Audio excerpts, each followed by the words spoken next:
Lyra and Bonbon are best friends. By Yukito. The tags for the story are sex, comedy, random, slice of life. Lyra and Bonbon are the best of friends. They are so friendly, they friend with each other all the time. They friend while they friend, and they friend their friendship with regular friendship all over the friendship. Let's take a look at just how friendly the two are, shall we?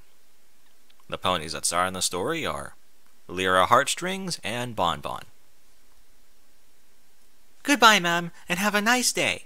Bonbon stretched her legs and looked over at the clock. That last sale had dragged on for a bit, but now that the customer had left, Bonbon could close her store and call an end to yet another long day of work. Good evening, miss. Bonbon sighed, but as she turned to see who had interrupted her attempts to close the shop, she found Lyra, grinning, a bouquet of roses in her magic and 5 bits in her hoof. One of your finest bouquet of roses, please. That'll be 5 bits, Bonbon said, chuckling, as she took the money and put it into the register. Lyra then presented the roses to her friend. These are for you, bestie. Aw, thank you, BFF. Bonbon took the roses and sniffed them, a blush crawling across her face. It smells just like the best friendship. Lyra extended her hoof, which Bonbon took as she rounded her counter. Well, friendship is in the air tonight, Bonnie. The two left the store, ready for their perfect date, as best friends, to begin. Two stopped by Quills and Sofas first, as the store had recently expanded into beds, and the two were looking to buy a new one after the last was destroyed by the freak Tyrek-related accident that insurance wouldn't cover. The first bed that Lyra had spotted was the one shaped like a racing cart. Bonbon pulled her away by the ear under the gazes of many onlookers. After that, Bonbon found a bed that was wide and tall and fitted with a heated mattress and built-in massage settings. Lyra's wallet pulled Bonbon away under protest. Lyra then looked at a bunk bed, and Bonbon then looked at a matching pair of futons. Eventually, the two came to a consensus of a rather large double bed that was spacious, yet would still fit in their room. That was off the ground, but wouldn't require a step to climb up to it. That looked nice and had cool colors, without it being for children, and that only included one luxury, so that Lyra could still afford to eat for the following month. They had both settled on a vibration feature. Something about it appealed to them. I can't believe we're getting this awesome bed for our house. Lyra positively screamed with excitement. I know, this is really a huge step in our relationship. As best friends. The two smacked their butts together as the shopkeeper rolled his eyes. Will you two friends be carrying this home, or would you like it to be delivered? Delivered, please. I've got a date. Lyra put her hoof around Bonbon's neck. With my best friend here. No, Lyra. Bonbon blushed at being referred to as her best friend. Very good. Then it shall be there by 10 tonight. Great. We live at... Yes, I know where you live, the shopkeeper said, cutting Lyra off. Lyra tilted her head and took a nervous step back. How do you know where we live? Just trust me. You're somewhat famous around Ponyville. Lyra thought for a second before it dawned on her. Oh, right. My music. Sure, that. And so, after giving the shopkeeper her autograph without even asking for it, Lyra escorted her best friend out of the store, hoof and hoof. Their next destination was Ponyville's most friendly spot, the park. Ah yes, the park. A place where friends from all over Ponyville gather to spend time alone together. A fabulous oxymoron that is only truly appreciated by the best of friends, like Lyra and Bonbon. The lake looks lovely today, Bonbon said as she stopped to gaze at the large body of water, its still waters reflecting the light of the sun beautifully. Not as lovely as you, bestie.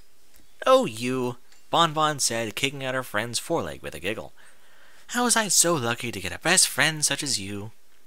Lyra leaned her head on Bonbon's shoulder. Star-crossed best friends. Been to Twilight's again? Nah, she's just a regular friend. You're my best one. Well, you know that star-crossed means doomed to fail, right? Don't ruin the moment, Bonnie. Bonbon giggled before something across the lake caught her eyes. A pair of ponies were kissing, their tongues wrestling out in the open, as their hooves were practically all over each other. With a blush, she averted her gaze. Looks like those two are best friends, too. Yeah, Lyra said, capturing the moment with a camera in her mind. Lots of friends out here, actually. She looked around, seeing more pairs kissing each other around the park. "It's so nice that Ponyville is such a friendly community," Bon Bon said. "That's why I moved here." Lyra saw Park's clock in the distance and gasped. We'd better hurry if you want to get to the restaurant on time." "Oh, do we have to? Maybe we could just order out." Lyra began to sweat. No, I put way too much money into those reservations, and they're non-refundable." Bon Bon sighed, but smiled regardless. "Oh well, since it's you, I'll let it slip, because you're my best friend."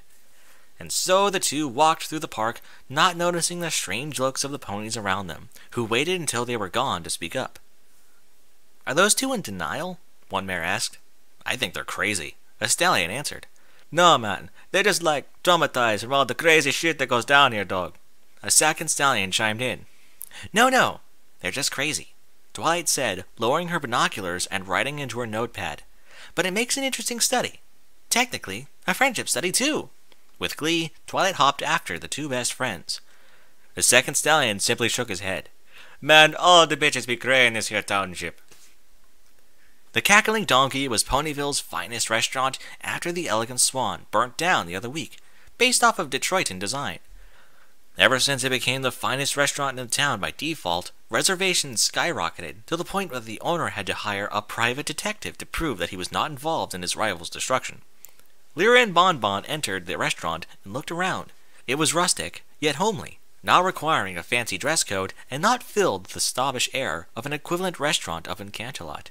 Arcade games for the foals set into the walkway to the counter, behind which was a bar with many components for fine exotic drinks. The heavenly smell of hay fries and onion rings greeted her nostrils as Lyra talked to the waiter, whispering something into his ear. He nodded and escorted the two to their table. They ordered their meals and, as they ate, they discussed their days. Lyra had talked about the angry old stallion who was fed up with her rock and roll, which ended in a doctor and two security guards from the hospital coming in with a straitjacket. And Bon Bon talked about the foal who had come by to buy flowers for his mother, but wasn't sure what he could buy for 1/2 bit. She felt sorry for him and gave him a special discount. "That's so like you, Bon," Lyra said. "A sucker for kids, as always."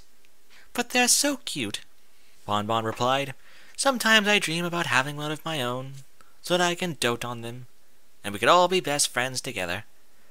I can never see myself being friends with a kid," Lyra admitted. "Not that I hate them or anything, but I can barely take care of myself." "I noticed." Bon Bon giggled, reaching forward to pick the piece of lettuce stuck on Lyra's cheek. She ate it as Lyra chuckled and blushed nervously. "Besides, I want to take things one step at a time. Speaking of which," with a clap of her hooves, the lights dimmed, and sweet jazz music began to play. Bon Bon gasped as Lyra knelt before her, and many onlookers stopped eating to watch the spectacle happening before them. "Bon Bon, for as long as I've known you, you've been just amazing. You were there for all my worst moments, and shared all my best ones with me. And when I was about to give up on my music forever, you stopped me and reminded me of who I am. Lyra." Lyra pulled out a box out of her mane and opened it with her magic. Inside was a ring with a diamond embedded at its center. "Bon Bon, will you spend the rest of your life as my best friend?" Sighs and groans filled the room, and ponies went back to their meals as the lights were turned back on and the music screeched to a halt. One pony had to be restrained as she threatened to kick the two.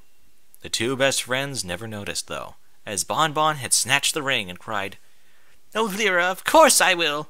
Come here, bestie." The two embraced, tears rolling down their eyes. This was the best night of their lives. They were to be BFFs. Forever. The perfect date led to the perfect dinner, which led to the perfect evening.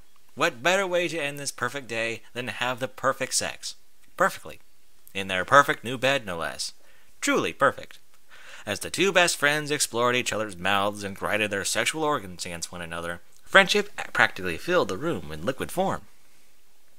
"Ah, oh Lyra, you're such a good friend." Lyra's tongue hung out of her mouth as she grabbed Bon Bon's leg and thrusted more forcefully. "Yeah, tell me what a friend I am." "Oh, you're so friendly." "Yes, make friends with my cunt." Lyra felt herself reaching climax, and her mind started to go blank. "Oh, hands, Bon Bon, I'm gonna friend you." "Me too, let's friend together." The two screamed in unison as they came. Sorry, friended all over each other's bodies. I can't stop friending, Lyra cried as the torrent from between her legs showed no signs of stopping. You're too good at being my friend. I'm friending too, Lyra. I love you as my best friend. Finally, the two stopped, and they shared one final kiss before taking separate showers, as they are only friends. And then... Fucking hell. And they shared one final kiss before taking separate showers, as they are only friends, and then going to bed, for they would need their energy for what was to come the following day. Do you, Lyra Hotstrings, take this mare, Bon Bon, to be your... I do, Lyra said, her excitement too strong to allow the mare to finish. The audience held onto their seats as all eyes turned to Bon Bon, and some of the more emotional of the crowd began to cry. I do take her, as my best friend. At once, the audience was in an uproar, groaning and jeering at the two confused mares at the front. Suddenly, one mare shouted, You're lesbians! And then, all of time seemed to freeze. So, I guess we're lesbians, huh? Lyra asked, sitting next to Bon Bon on their couch back at their home. Yep, was all that Bon Bon could muster as a reply. And everybody knew it but us. Seems so.